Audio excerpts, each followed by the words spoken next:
Good morning. We are so grateful that you joined us this morning. We have a special guest for you, and it is my pleasure to introduce Professor Luci Tapahonso. Professor Luci Tapahonso is a professor emerita of English literature at the University of New Mexico and served as the inaugural poet laureate of the Navajo Nation. She is the author of 3 children's books and 6 books of poetry, including A Radiant Curve, which received the 2008 Arizona Book Award for Poetry. Recent literary recognitions include the 2021 Australia Italia Prize, an international award which honors authors who write in their mother tongue, and the delivery of the keynote address at the 5th annual Taos Writers Conference. Professor Tapahonso will also receive the 2021 Distinguished Literary Achievement Award by the Western Literature Association at its 2022 conference. In 2020, she was an Artist in Their Residence Fellow hosted by the Bosec Rondondo Fort Sumner Memorial Museum and recorded a poem for Living Nations, Living Words, a map of First Peoples poetry for the U.S. Library of Congress. It is my honor to welcome her, and if we can unmute and give her a round of applause, that would be great. Professor, I'll turn it over to you. Good morning. I'm really honored to be with you. I am talking to you from Yoto in Santa Fe, New Mexico. I'll introduce myself in Navajo and then spent some time reading poems for you. So I appreciate the invitation. Let me see. I'm sorry, I'm having trouble here.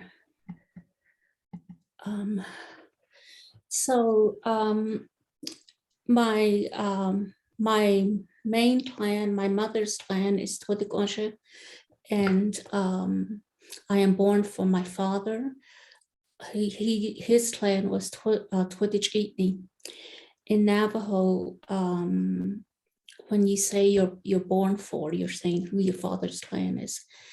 We also say that we are born as gifts to our fathers. And then my mother's father is Deschitni, and my father's father is Kintlachitni. The clans help us to recognize who our relatives are. It reminds us of where we were born, because each of the clans is associated with a particular place on the Navajo Nation. So when you say your clan, you're not only saying who your relatives are, but there's a particular place that you come from. And people have characteristics depending on where they come from. So that's who I am as a Navajo woman. And I'm originally from Shiprock, New Mexico, Natani Nez. So that's my introduction in Navajo, and I hope that all of you in Kansas are enjoying a beautiful morning as we are here in Santa Fe.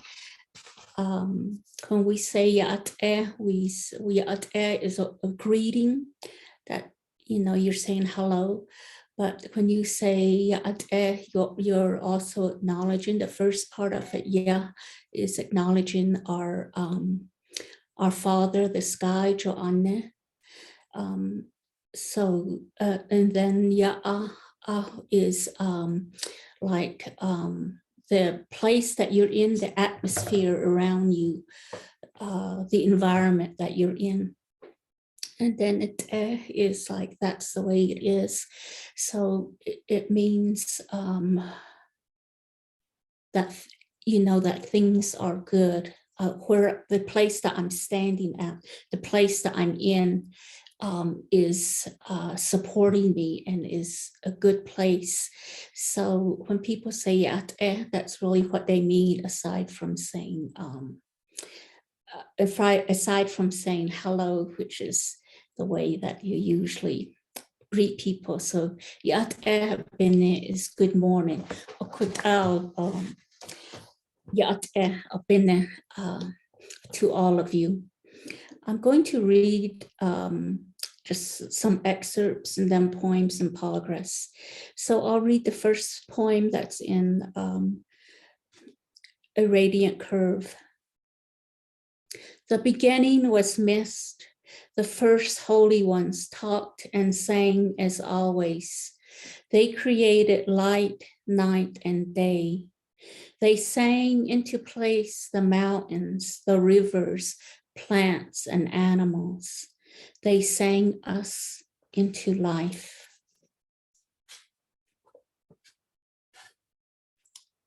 And then this poem is a poem called Woven by the Ancestors.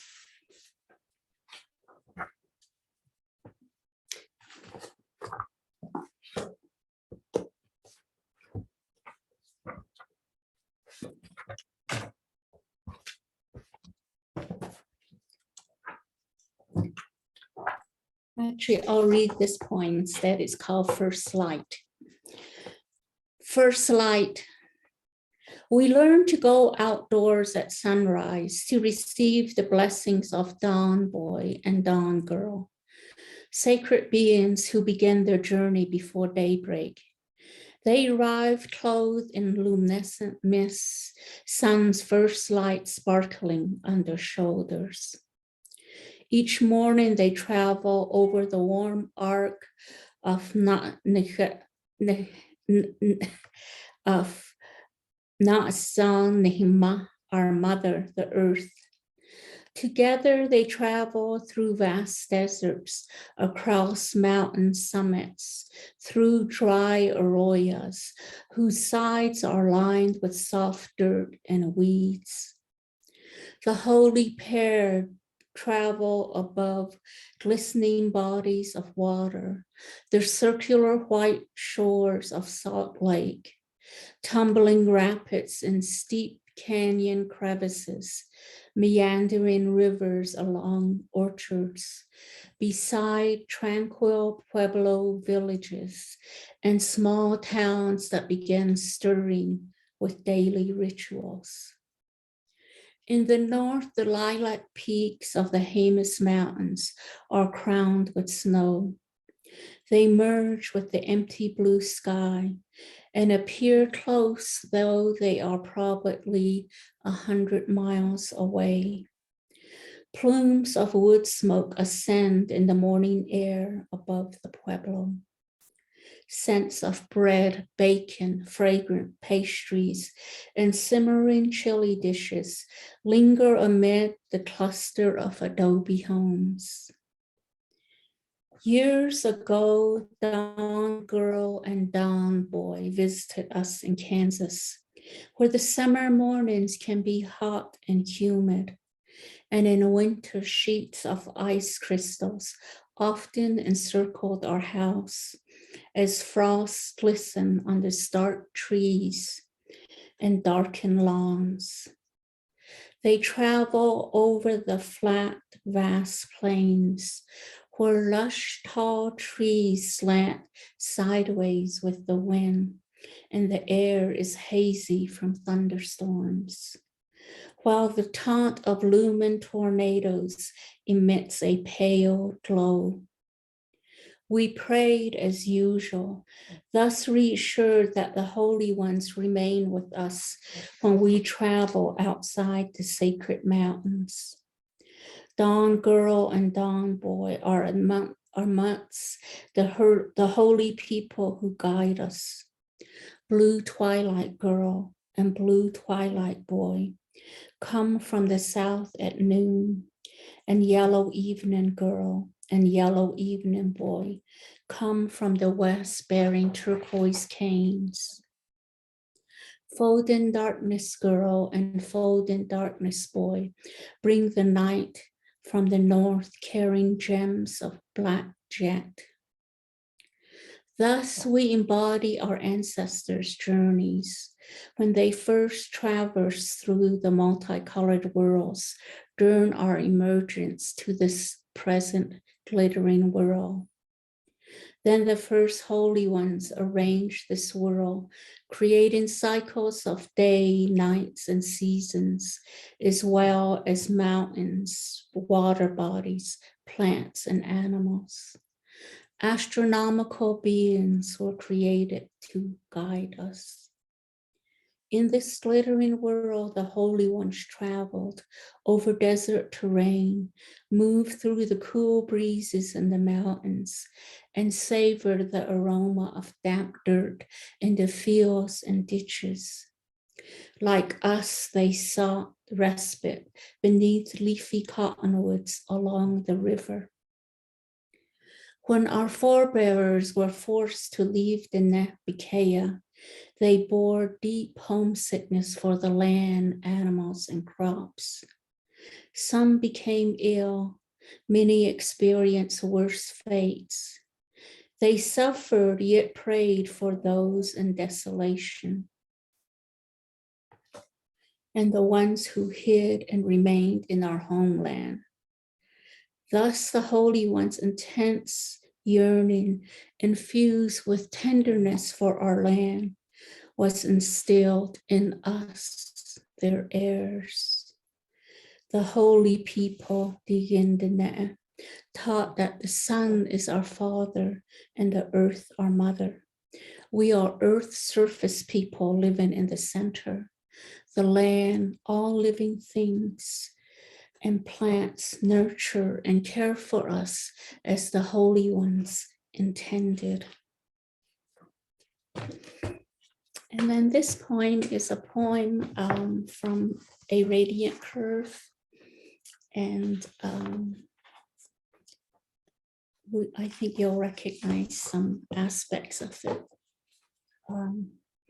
It's called K-Tag Ceremony. In the summer of 1999, we hugged our children and their children and headed west out of Lawrence, our cars packed full. Our K-tags waved us onto the turnpike for the final time. Bob and I drove separate cars and followed each other through the lush hills. The cats howled until the sedatives took over. We had left the house that cared for us for 10 years. It was clean and empty. It was a good Dinehawan that greeted the holy ones each morning. They arrived cloaked in rain, slants of heavy snow, thick veils of sunlight, shiny sheets of ice, and sometimes drenched in heavy summer heat. The holy ones named our grandbabies as we presented them to the sun, our father, their little arms extended to the south and north. They shivered in white baby shirts. Over the years, the front porch became layered in prayers and first baby steps. Sometimes as I watched the little ones collect acorns or tug at lilacs, I yearned for my mother to sit beside me. I longed to hear my father sing one more time. Then one June night, we returned here after we buried him. Our father. It was the same porch that welcomed friends who arrived laden with food and bottles of drink and full of stories, gossip, and laughter. How many hours of Twin Peaks did we ponder in the den? How many times did the den almost burst with Jayhawk enthusiasm? How many times did Helen fall asleep on that couch. Often chants blessings drift to our home in the echo of powwow drums and singing. Through the window screens, the ageless rhythm that sustains our relatives, the plains people, lulled us to sleep. The old singing gathered us in, assuring another sunrise, while outside tiny fireflies flickered under the huge oak trees. Nearby, the dark creek brimmed with tiny fish, otters, and raccoons. The morning we left Lawrence, the moist summer air glistened goodbye. We surrendered the K-tags in Wichita. It seemed to call for a ceremony of some sort, but we were simply thanked and the passes tucked away. Perhaps it was clear that we would return. Maybe our faces mirrored the intensity of our years in Kansas. Maybe the celebrations and losses were evident in our eyes. After all, our children were grown, and we were returning to my mother and to my home country. I was close to tears, but then Bob smiled at me. His eyes were clear and calm. So I adjusted the car visor, slipped in a fresh audiobook, and began a whole new story.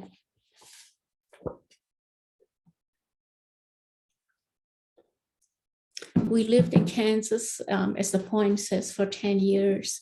My husband, Robert Martin, was the president at Haskell Indian Nations University, and I taught at KU in the English department. And I never really cared about sports, until I moved there.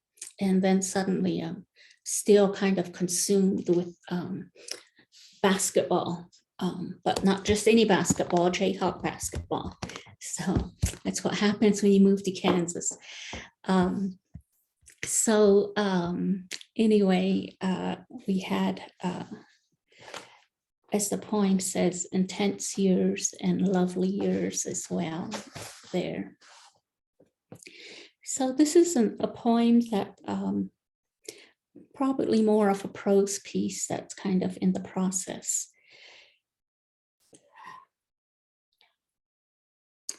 Early this morning, cool breezes drifted into the bedroom where the drapes swayed slightly. There was a chill and a hint of moisture in the air. Outside, birds chirped while others pecked on the ground, searching for bits of grain or seed. The scent of the cedar and juniper trees too drift into the room. At that moment, we were encapsulated in summer morning sounds, fragrant breezes, and the promise of a cloudy day, and perhaps some cool rainfall. These beautiful days in northern New Mexico fill us with gratitude as we are reminded that we are in the homeland of the Kisanis, the Tiwa and Toa, our relatives. Our daily lives are rooted in their knowledge and generosity. They taught us how to live here and to appreciate various plants, corn, chili, water, the mountains, and animals. Later on my morning walk, various creatures had already begun the day. Tiny lizards slid across the path. One paused and regarded me before skittering off into the brush. Then a skinny rabbit darted out of a cedar tree and scampered off as if in a panic. Small clouds of dust fluttered briefly as it leaped over weeds and between rocks. 2 tiny red birds landed just ahead of me, and I greeted them, and in unison they flew a few yards ahead to a bush and paused. And as I neared them, again they flew ahead and landed on the branches of a piñon tree. I talked to them, calling them Shiaja, my little ones in Navajo, and sweetie, as I call my grandchildren. This exchange went on for a while. They seemed to wait for me each time they lit on a tree. The birds' tiny rhythmic tweets delighted me as other birds in the distance chirp to each other. Doves cooed somewhere nearby. The echoes lingered in the still morning. It reminded me of the quiet days of my childhood at Manala San's, my father's mother's cabin in the mountains. My father would say, "Haspide, Anne, the doves are talking." We always pause to listen. Now, decades later, such moments and memories continue to sustain and nurture me. Such times are memorialized by the Dinak concept of Sad, which refers to the guiding knowledge or wisdom contained in our stories, prayers, songs, and teachings. Although Sad was given to us at the beginning of Navajo time, it remains relevant to our changing lifestyles. It is said the holy ones who created us, while blessing us with this knowledge, also knew we would face challenges in this present glittering world. Sad exists today because of the insight and comprehension of previous generations, and is largely unwritten. It lives on in our way of life, helps us face threats, and most importantly, exists in our perceptions about the land, water, animals, and the environment.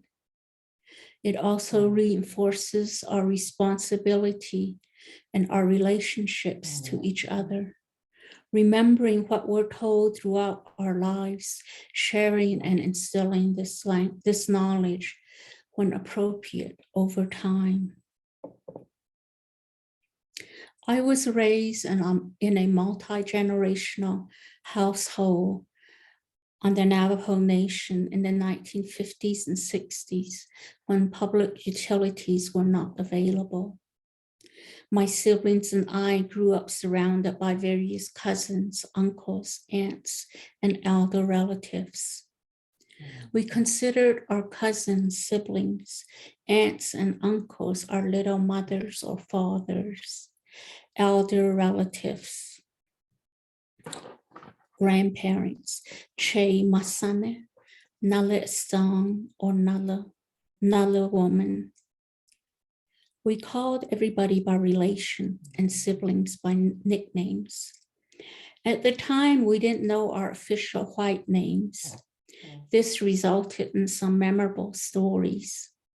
Little sister in first grade, and sister, her name was Namasi, not Marilyn. We siblings were called to verify that she was indeed Marilyn, while Namasi was in tears. We consoled her before returning to our classrooms. Our grandparents passed before my parents moved to Shiprock, where they established a farm. It was remote, so there wasn't much outside contact. We were immersed in rituals that instill respect for animals, plants, fire, water, and other living beings. Daily life consisted of prayers, age-appropriate farm and household tasks, songs for the animals, and meals that included the sharing of jokes, stories, teasing, and laughing. In summer, supper was outside around a fire or in a chaha'o, a shade house, and in winter at a table lit by a kerosene lamp next to the wood stove. The adults told of the holy ones who created us as earth service people and gave us our language. I revered and perhaps feared my parents and elder relatives, but they were also my role models and literary inspirations. They wove stories, songs, and jokes into everything. They taught ceremonial protocol, how we should talk properly, and they demonstrated compassion and optimism with a sense of humor. These traits have continued to sustain us over the decades and became particularly important during the last 2 years of COVID.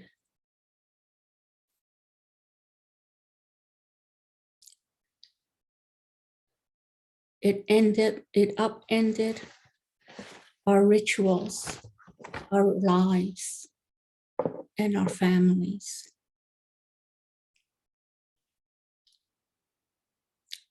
This is in tribute to the many family members and many community members we lost in shipwreck.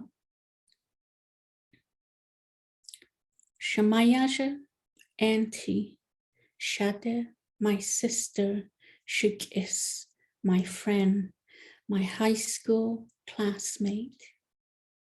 You and your 4 sisters were tall like your father, Shiaj, my uncle. You all have his beautiful classic high cheekbones and the same laugh. I last saw you at a classmate's funeral in Farmington. We were surprised to see each other. We hugged and took pictures. My sister, we held each other's arms, your daughter between us, while we took pictures. In grief's midst, we rejoiced in our reunion. Then a year later, your son told us you were admitted to the hospital, but we took comfort when he said it didn't seem serious. We were told not to call or text as you needed your rest. Within a few hours, you were gone. We were stunned. We had been raised to cook, serve, and comfort the bereaved. We would have gathered at your home, greeted relatives, helped with the children and grandchildren, and kept coffee on for all who stopped by. Usually we held meetings with everyone and made arrangements over 4 days. Over the years, we gathered to cook and serve at our parents' funerals. You were alone that last evening. And then 2 of your children buried you, while the other 3 and your many grandchildren watched from your cars. So hard to imagine. But 2 months later, your older sister also succumbed to the virus. The grief and loss are too much. This is for high school friend. In high school, you were always cheerful, gregarious, and joking around. We would hear your laughter echoed in the hallways. At the chapter house dances, we girls lined up to dance with you. You twirled us gracefully around the dance floor while decked out in a black hat and dark wranglers. Those years were packed with undercurrents of drums and steel guitars, studying in the library, walks to Manning's groceries for lunches of pop and chips. You were never alone, save the days before your death, when tubes helped you breathe and you could not speak or open your eyes. No one could visit you or hold your hand. Your sister shared this between sobs and loud gasps. What could I do besides listen? My eyes squeezed shut while unclenching and clenching the phone. When your younger brother passed 3 weeks later, it was numbing, implausible, but again, it all happened.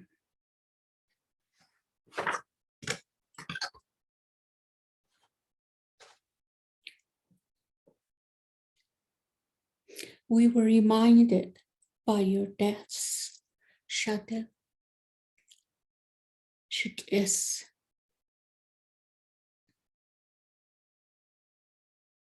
We were reminded of the gifts that you left, the gifts that remain with us, that teach us to honor our relatives, to honor our family, and to be grateful for the land and our kinfolk and our prayers.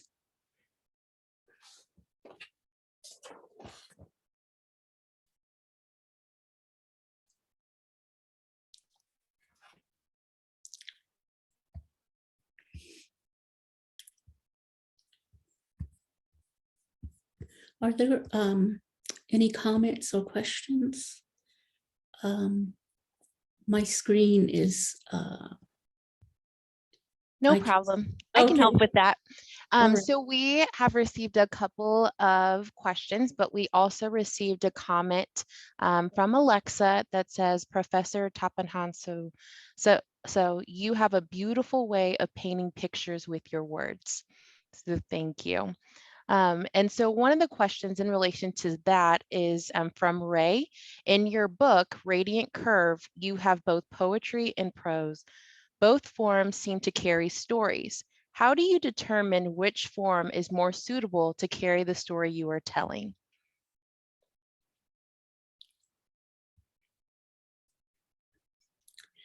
That's a good question. One that I maybe haven't really considered. I began all my writing in a journal. When I first learned to write, I really liked the sound of a pencil on paper.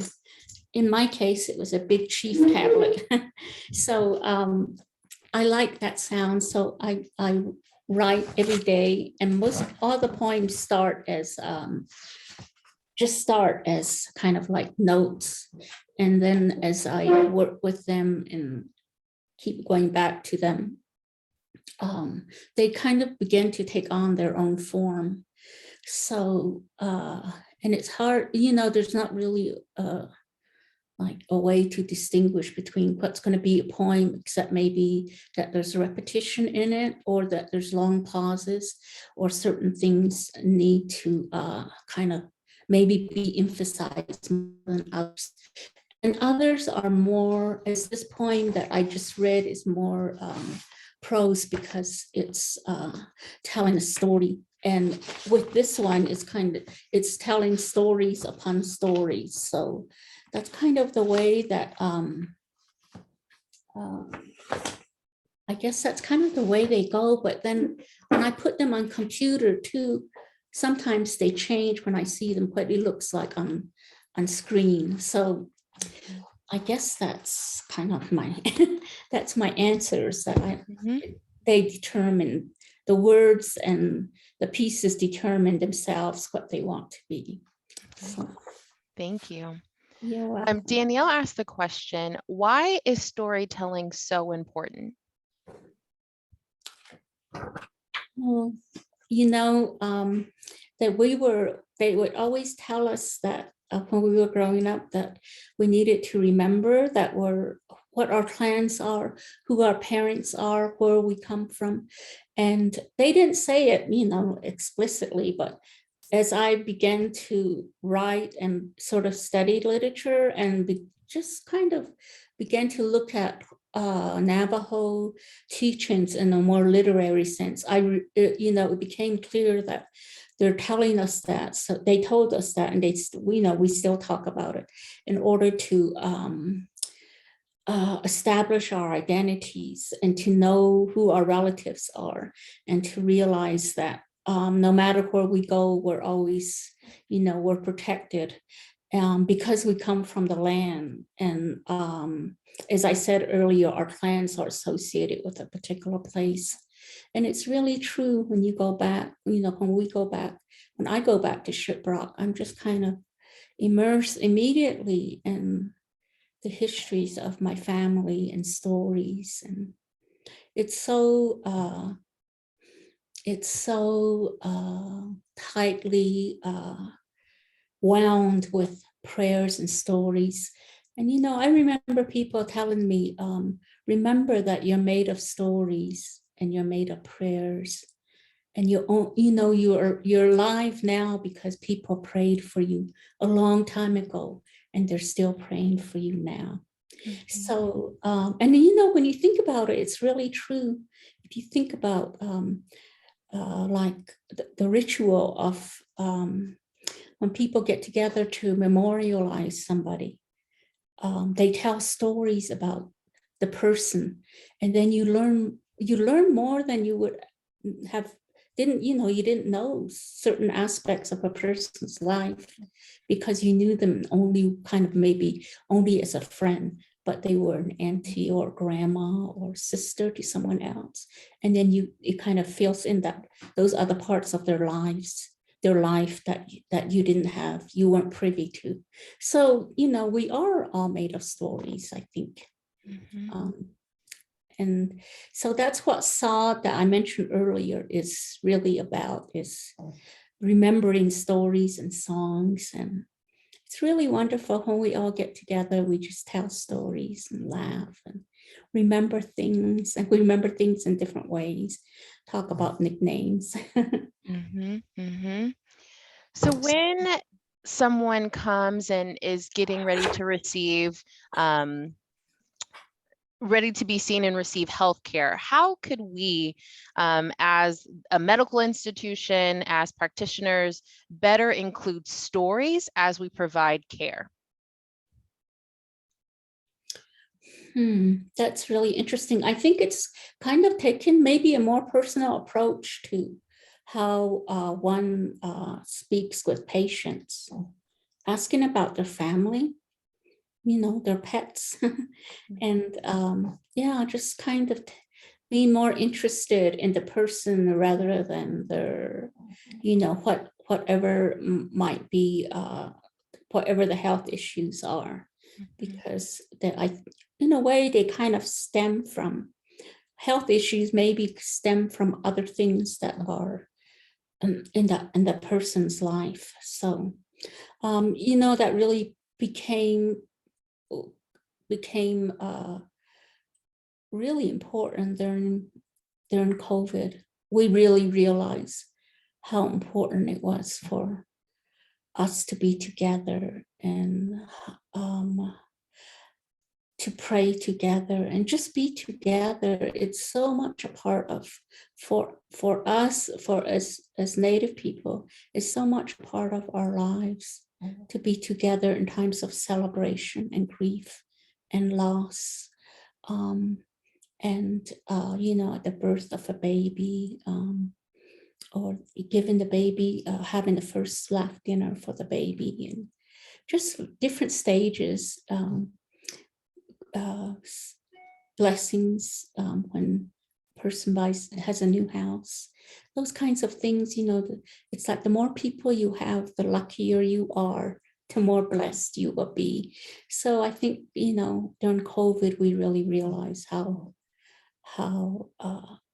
it was very difficult. It still is difficult to not to have limitations placed on our lives.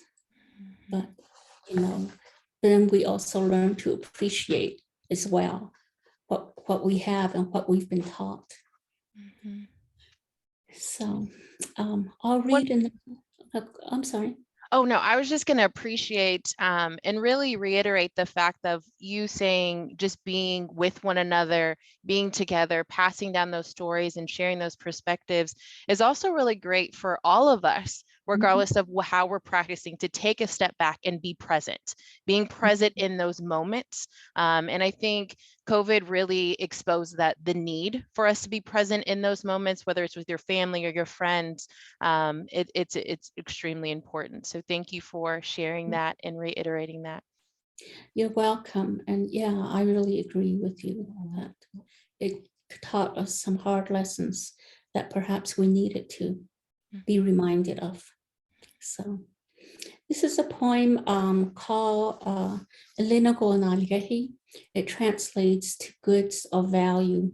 And this is a poem that is fairly new. Yes, those days are over when our childhoods were immersed in Elinago Khanet.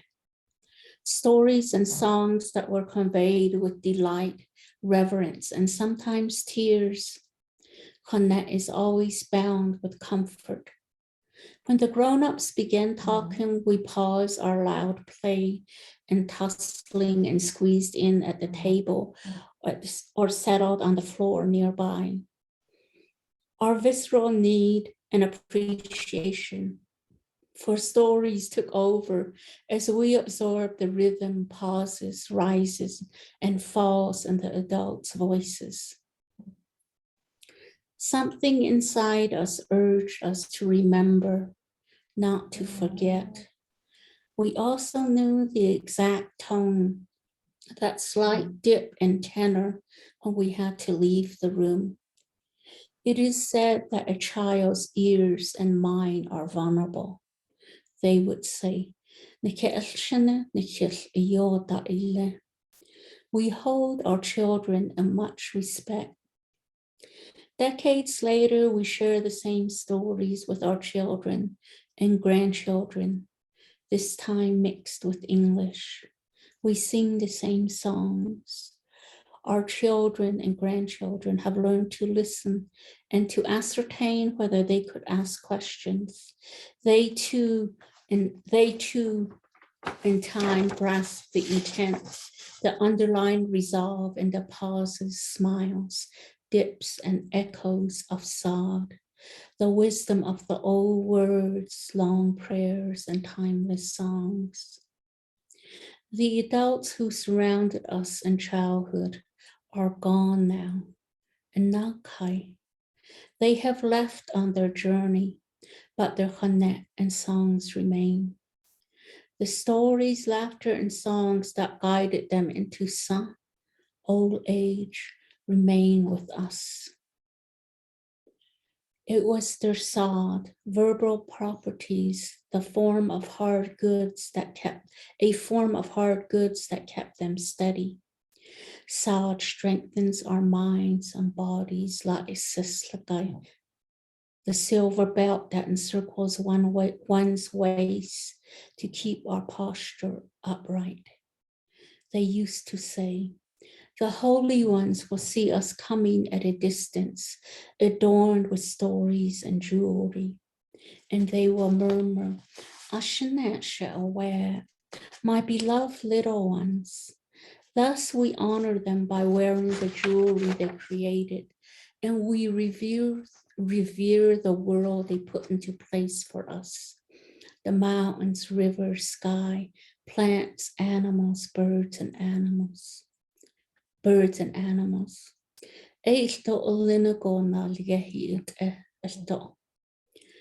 too have great value.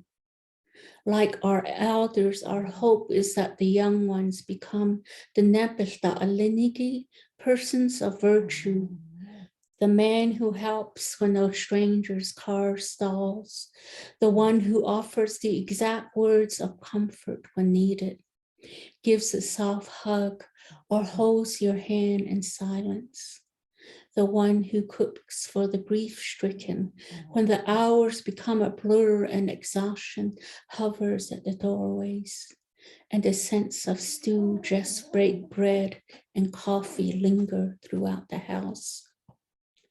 or the person who turns an ordinary day into a jovial gathering, complete with the Linnagochane and Jan Sakanigi, good stories and tasty dishes. The house fills again with outbursts of laughter when relatives arrive. We trust that the young ones will offer a bed to relatives who would otherwise sleep curled against cement buildings or panhandle street corners, distraught and thin, beset by chemical cravings our ancestors could not fathom. They are kin who have veered from their Ilinigo. For them, the stories are echoes that can't be named, like the resonating child voices that visit them on the coldest nights. They pawn the family's hard goods, the alinago nalgehi, the valuables that were carried about as hanet. The center at the spiral center, the sod at the spiral center of the top basket that was created to weave the past into our present and into our future. Still, we are grateful for the women and girls who still wear long skirts and turquoise jewelry, as if each day is sacred. They say,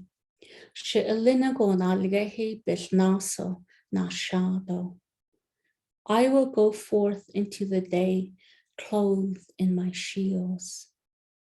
They were bestowed with hard goods at their first slave dinner. Their parents too always wore a bracelet, necklace, earrings, or a turquoise bolo tie. They remember the times of crisis when we all held each other and prayed while clasping soft pouches of corn pollen. Now they carry their childhood offerings throughout the day as overhead the sun's many-colored horses gallop across the sky.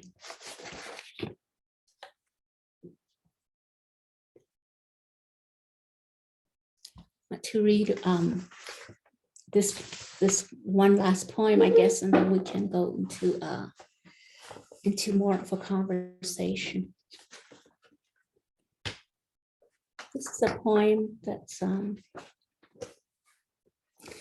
about my little granddaughter who's getting really tall. Her name is Hanespa, and that was my mother's Navajo name. So this is a poem about her name and about her. Hanespa Wilge Shitsoi, my daughter's child. Hanespa Bahane. Hanet is stories. Nes, tall, Ba, the warrior girl who raided during the war. She brings stories from Huelta, the long walk. She brings stories of hope to remind us of our strength. She brings stories of hope to restore our faith. She brings songs so that we will not forget the time of grieving. She helps us remember so that we will endure, so that we will tell stories and laugh again. Yesterday, as I held and fed her, she watched me with dark, shiny eyes. Ashanet Sitsoi, I murmured, smoothing her thick hair. Then she stopped drinking milk and smiled. Her eyes became curved slits as drops of milk slid down her chin. Later, when I changed her diaper and her arms and legs were finally freed from being swaddled, she became a blur of motion, stretching all her limbs, her mouth wide open, yawning. She smiled the whole time as she twirled her arms and kicked about. She wears little pink mittens to keep from scratching her face. I said to her, Gugu, are you in a boxing club? You better not be. You're still a baby. Wait until you're 18, okay? She just smiled and batted her gloves around. Then I nuzzled her and said, no boxing club. Okay, okay. Then she laughed, an even ripple of happiness. Soon we were both laughing, looking into each other's eyes. Silly boxing club, silly Masana club, silly goo-goo club. She touched my face and hair as I kissed and nuzzled her little tummy. At that moment, I rediscovered myself in her radiant laughter. The earlier fatigue, worry, and constant aches that had become my companions fell away. I was made anew again. We are all made anew by the pure laughter of children. Hanespa Lorna Holona Wilye. Her name is Hanespa Lorna Holona. And I'll pause here if there are comments or questions. Yes, so I would like to invite Renee Watchman to share your comment. Renee?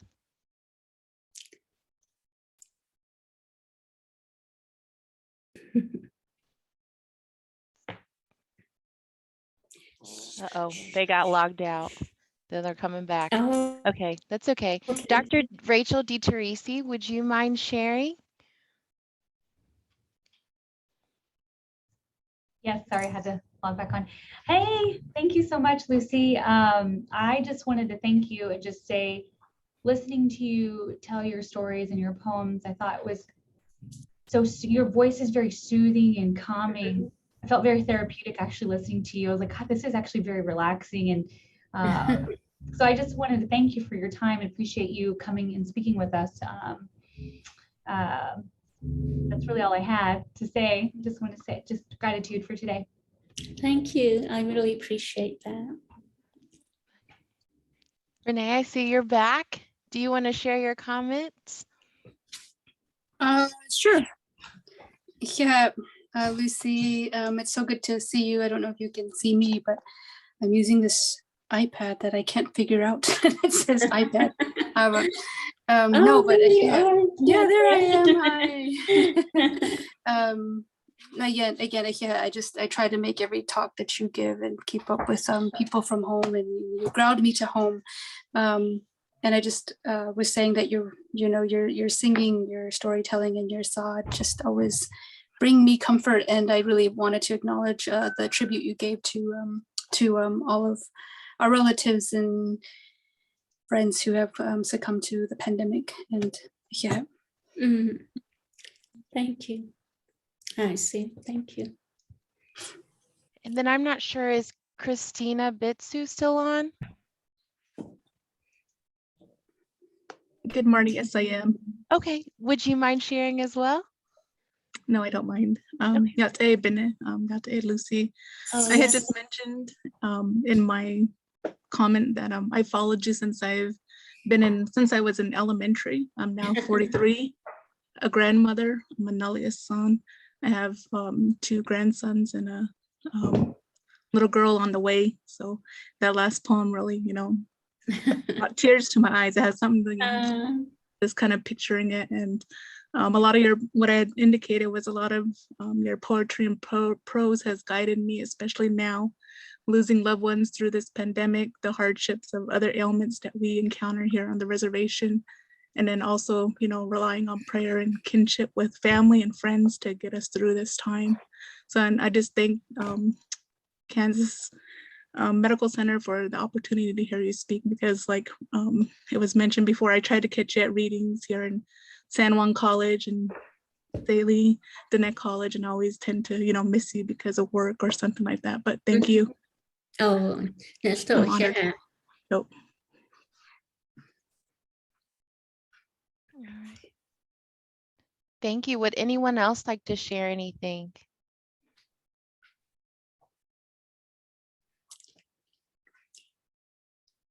So I want to, then I will close with a poem, but I will just have to get something, and then just a second, I'll be right back. Okay.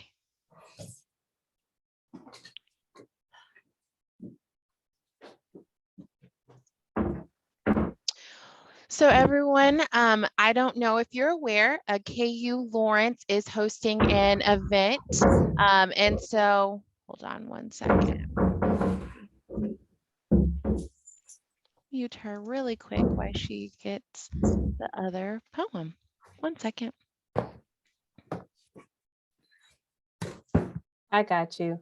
Okay. And I there you go. added the event in the chat. Okay, so KU Lawrence is hosting for Native American Heritage Month a guest lecturer, liberating sovereign potential in Indigenous education, building capacity and confronting colonial entanglements. And so we are thankful to our partners at KU Lawrence, Melissa and Lori. And so we hope you're able to join them at their upcoming event.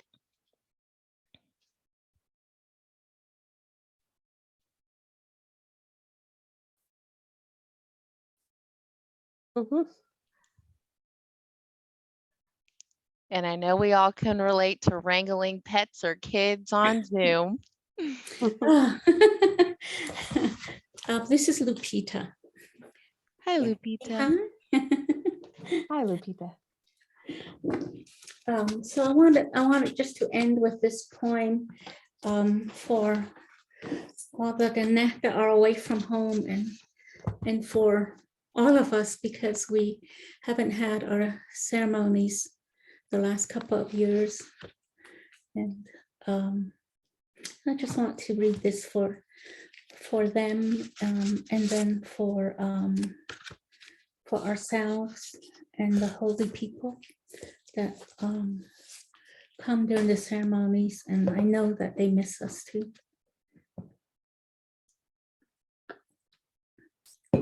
In Shiprock, we have the Navajo winter ceremonies begin at the 1st of October during the Shia began during the Shiprock Fair. And it's a public one, and then the rest that are done are all private. So this is called the song, The Motion of Sounds Rising.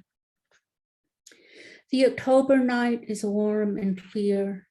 We are standing on a small hill, and in all directions around us, the flat land listens to the songs rising. The holy ones are here dancing. The Yetis are here. In the west, Shiprock looms above the desert.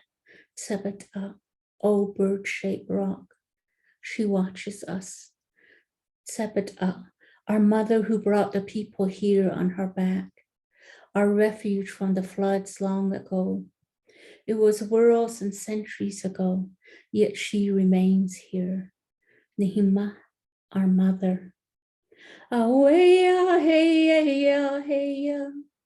Aweya, hey, ya, hey, ya. This is the center of the night, and right in front of us, the Holy Ones dance. They dance surrounded by hundreds of Navajos. The net o'ohayu, the net o'ohayu. We listen and watch the Holy Ones dance. Ye'ipiche, Ye'ipiche, grandfather of the Holy Ones. They dance moving back and forth. Their bodies are covered with white clay, and they wave evergreen branches. They wear hides of varying colors, their coyote tails swinging as they sway back and forth. All of them dancing precise steps. They dance ancient steps, our own emergence onto this land. Aweya, hey, ya, hey, ya. Aweya, hey, ya, hey, ya. They dance again, the formation of this world.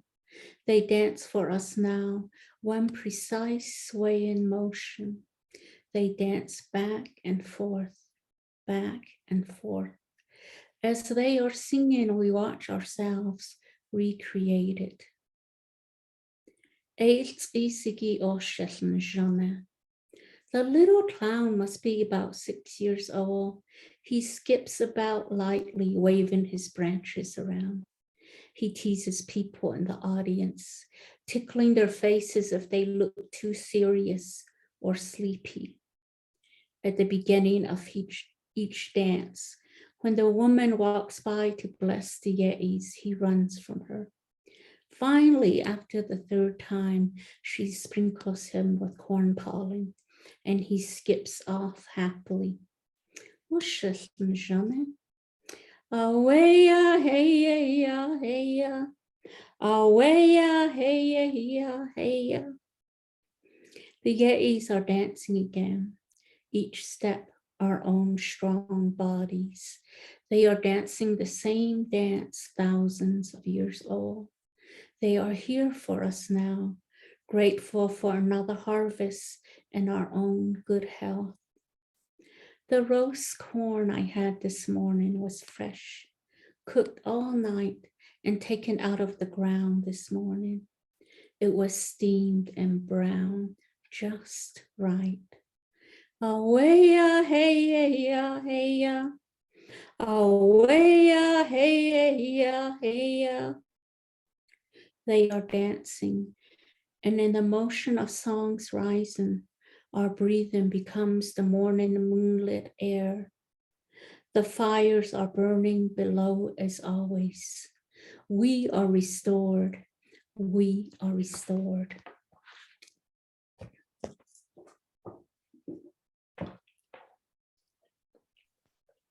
Thank you, thank you, thank you. That was so beautiful. And we appreciate just your constant pause for reflection, your grounding us in what is important, and the reminder that we should all keep hope. And finally, if we are going to treat patients, we need to treat them as whole people and get to know them by asking questions, even about their dogs. So thank you for this moment. We appreciate everyone for joining us.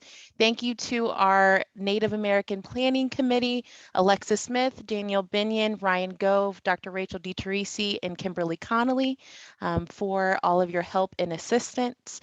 And we hope everyone enjoys the rest of their day. Thank you so much. Thank you. I'll just close with this little prayer, excerpt of a prayer. We must remember the worlds our ancestors travel. Always wear the songs they gave us. Remember, we are made of prayers. Now we leave wrapped in old blankets of love and wisdom. Yeah, I see. Thank you so much. Thank you. Oh, thank you. Oh. Say bye. Say bye. Bye-bye.